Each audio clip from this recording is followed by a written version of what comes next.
Corporations.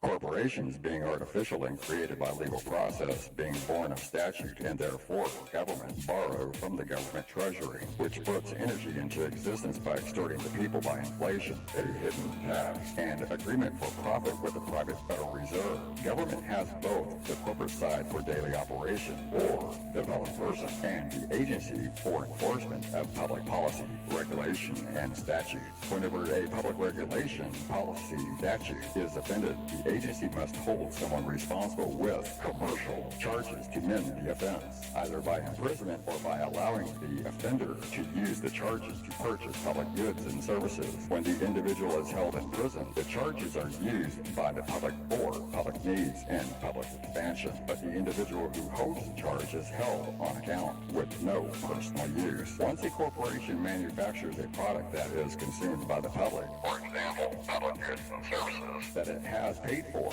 the public debt must be discharged and an equal exchange must take place. The individual must hold charges from an offense before she can exchange this for the public goods and services. Without the charges from an offense, an individual must or can only exchange public debt, unredeemed public funds, for public debt, which is the public policy. The individual then can someday be held accountable for this offense, which will give him the charges required to discharge the public obligation within a limited scope, but only for the benefit of the public. Corporations need to take care of their inventory stock.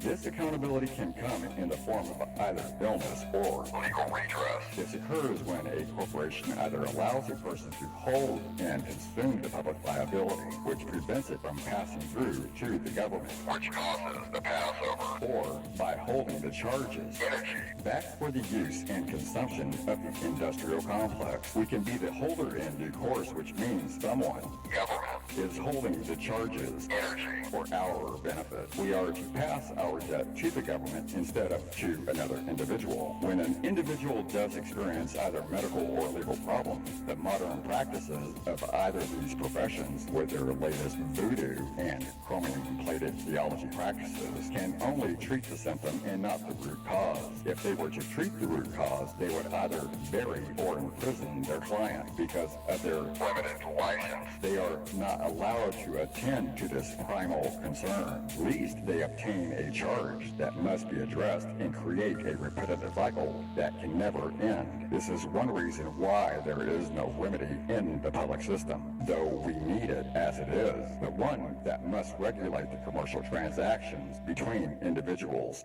and governments.